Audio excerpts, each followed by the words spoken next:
Here you have the 2020 Wolf PuP 16FQ. That's the video walkthrough for it. Up front, you got your propane and your battery up here. You also have a jack, and there's a quick drop jack. So if you take the handle and flip it up, you can put a drill with a socket and quickly drop it down, and then you can flip it back over to crank it up, or yeah, crank it down. Chains, lights, 7-way. Then you have your water heater right here. This is gas and electric. For the electric, the switch is outside. Just flip it on once you're plugged in. Make sure you have water in the tank. And then for the gas, the switch is inside and that lights on its own. This is one of your stabilizer jacks. You have 4 of them. There's 2 in the front, 2 in the back. With the stabilizer jacks, they're only made for stabilizing. So make sure you get leveled before you crank those down. And then you crank them down until they're touching the ground or blocks. You then give it 1/2 to 3/4 of a crank just to put a little pressure on it. Your water station hookups are right here. So you have your city water connection here when you're at a campground. If you're dry camping at a state park, you have a freshwater tank fill. That's portable water, so when you, like I said, go to a state park, or if you're dry camping, you'll have portable water. Then you have an outside shower, just regular hot and cold water. The exhaust for the furnace is right here when you're using it. Make sure you don't touch that. Don't have anything in the way of that. That gets pretty hot. Your power cord plugs in right here. You just twist this little coupler, screws on to lock it in. And then to take it off, you just twist it and give it a little wiggle. There's an L-shaped hole and a prong, so there's only one way for this to go on. Line it up. Wiggle it on, and then just twist it, and that locks it on, and then you just screw this black coupler back on. Come on, there we go. All right, this is a 30 amp unit, so when you go to a campground, make sure you ask for the 30 amp hookups. When you're at home, you can plug into your household outlet with an adapter. The only thing you can't run is your air conditioner because that requires a 30 amp hookup. But when you're at home, you can plug in to keep your fridge cold and your battery charged. Then you have your sewer outlets here. So the one on the right is your black tank. It also has a black handle, so it's color coded. That one is your toilet sewer tank. Then the gray tank is over here, and that is your sink in shower water. And with these, you want to keep them closed while you're camping. There's a monitor panel inside, so you can check how full your tanks are. Once they're about 2/3 to all the way full, that's when you come out and dump them. Pull your black tank first, let that drain out. Once it's empty, close it, then pull your gray tank valve to flush out your pipe so it's not leaving a mess behind. There's a light right here, so if you have to come and dump your tanks at night, there's a light here, and the switch for that is inside, and I'll show you that once we get there.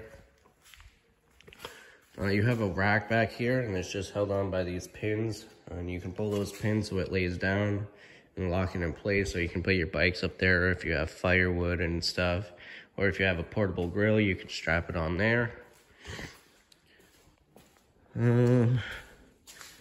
You have a hook right here, so if you have a dog, you can hook it right here, and it'll be under the awning. Then this right here comes down. There's these cables that hold the door, and you just have a little fridge right here. You have so you have cable hookups right here. So you got your cable hookup there, and then you got a plug-in for the sound to go to the speakers from the TV. And then you got outlets here. And this unit doesn't actually have cable hookups. It's satellite only, so This side is to connect your TV to, and it would only come through the satellite. Or if you got a like dish or whatever, you could hook it up that way. You got a TV mount there, outside speakers. Your storage compartment right here. You got a little door holdback right there. And this unit came with some stuff that the other people didn't want. So you got a whole hitch system here. So that's nice. You got a brand new sewer hose. It's never been used. And then you got the little supports for the sewer hose to keep it off the ground and level. There is a brand new surge protector in there. It's never been opened, so that's pretty nice. Those are expensive. Yeah, and this unit is prepped for solar charging. It has a solar panel on the roof. So that's what that thing is right there. That's the solar charger for the batteries. And inside there's a voltage meter, and I'll show you that.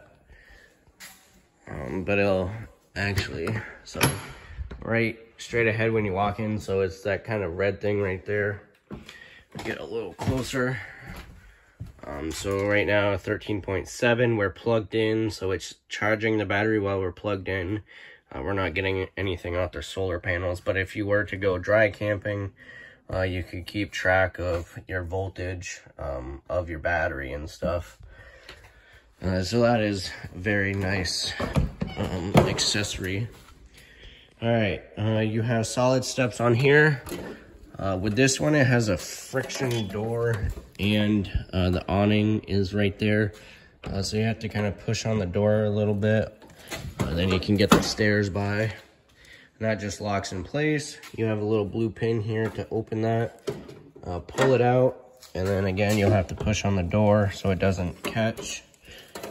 And then it just sits down just like that. You want to have it so it's flush with the bottom of the door sill right there. There's pins right here and one over there, which, oh, it's right here, right there. So there's pins on each leg, so you can adjust it, because some campgrounds aren't always level, and you'll probably be in different types of ground, so you'll have to adjust them here and there. But you just want to make sure that it's level at the bottom of the door sill. That way your door can open and close without catching on the stairs. All right, moving in. All your lights, there's no light switch. They're just manual. There's a little push button in the center. You just click that on. And just all your lights are just like that. So turn them on. And you got one over the dinette seating, one over the sink right here. We'll just pan around a little bit. All right, so right here you got your couch. This is Jackknife Sofa. So you can take these arms off and toss them to the side, and just grab a hold of the bottom, and it'll fold down just like that. And then your mattress is stored right here. So that will just pull down, and then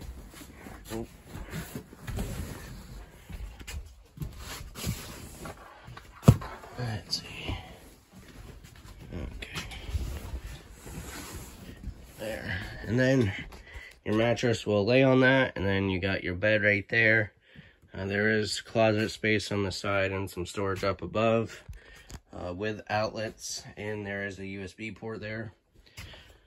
This unit is prepped for a Furrion portable Bluetooth speaker kind of thing. This is the charging port for it. It doesn't have it, so if you wanted one, you would have to order it, but that's what that is. You got your thermostat up here. This is for your furnace only. And your temperature control is up here. It's only got one lever, so you just set it to what temperature you want. It'll come on, and then click it all the way to the left, and that's off. You want to make sure you hear that click all the way to the left, when you're storing it for the winter, or if you're not using it, because it only goes down to 50 degrees. So obviously in the winter it gets colder than that, and it'll try and keep lighting itself if it's left on. So just make sure you have it completely off when you're done using it. You got your radio here, pretty simple. You can hook a DVD player to it with an HDMI cord, and then it'll just feed right into over here. But I don't know why they do that, because it would be easier just to hook the DVD player directly to your TV. But that is how you do that. Then you got your monitor panel up here, so you can press each button. It'll tell you how full your tanks are and how charged your battery is. You got a water pump switch if you're using your freshwater tank. Then you got the water heater switch right here. This is for the gas. When you flip that on, this light will come on. Once that goes out, it means it's lit. If it goes out and then comes back on, it means it did not light. All you have to do, turn it off, go check your gas tanks, make sure there's propane in it, it's turned on, and then just flip it back on and try it again. You got a couple light switches here. So this switch right here, and these light switches are different. So you just press it and it'll come back. This is for that light by your sewer dump valves. So you just click that on and off, and that'll turn that light on and off for you. And then this one right here is for your awning lights, but it also, you have lights in your speakers inside, your awning lights, and then you have lights in the speakers outside. So I'll turn those off. Then you got your awning switch here, so you have extend and retract. With the electric awnings, they don't stop on their own, so you have to watch it when you're rolling it out. There'll be a valance that'll fold down, and you'll be able to see the tube that the awning's connected to. Once you can see that and the valance is kind of vertical, up and down, then let off the switch. If you keep holding it, it'll roll up backwards. So just be careful of that. You got your dinette seating here. The table will go down and you can put the cushions above it and it'll make a bed. You just lift it up off those poles, take the poles out, lay them down, and then the tabletop will rest on these boards right here. You got a TV mount there, TV hookups, storage up here, storage there, your sink right here, and this comes out, so it gives you more counter space. Your furnace is right here, so that's where the heat will blow out of. Then your little cooktop right here, this folds up. This does have electric sparker on it. In order to use that, you have to turn this button on, and then you just turn this and it'll start sparking. The propane isn't on right now, so it's not going to light. And then once it's lit, you can turn that off, and then you can still control the flame right there. And then before you put this down, make sure your burners are cooled down, because if it's still hot, this glass can shatter, and it's happened before, so just make sure those are cooled down. Stovetop light and fan. Household microwave. You got your fridge here. This fridge is really nice. It's very deep. You got your temperature control here. This is a 12-volt fridge, so it runs off your battery. So if you're not using it for a while, it's just parked. And if you don't have a way to plug it in to keep your battery charged, there is a battery disconnect right here, and all you have to do is just turn that and pull it out, and that turns off the power from your battery, so it'll save your battery. Or all you have to do is just make sure the fridge is off, like that. Either way will work, but I would recommend, if you're parking it for a while and you're not using it and you can't plug it in, take the battery disconnect off, because as you can see, this is the propane and carbon monoxide alarm. There's an LED light on it. Your radio has this little light and it always shows the time. So it's always going to have a draw on it, and if it does have solar panels on it, but you know, sometimes it's not sunny all the time, so it won't be charging your battery. So I would just recommend disconnecting your battery disconnect, and then you'll be all set. All right, the last thing is your bathroom, and you have your light up here. You have a vent with a fan in it, and this is a crank, so you just crank it open. There is max air covers on it, so it only goes up to there, and then you can turn on the fan there. And with the max air covers on it, you can leave it open while it's raining and no water will get in here, so it's really nice to have those on it. So when you're taking a shower, the moisture will go out there instead of staying in here. You got your sink, you have a mirror right there, and some storage under here. Your toilet's right here. You got a foot lever right over there. If you press it a little bit, it'll add water to the bowl. If you press it all the way, it'll flush it down. Then the last thing is your shower. Just pretty basic hot and cold shower curtain. So that is everything with the 2020 Wolf PuP 16FQ.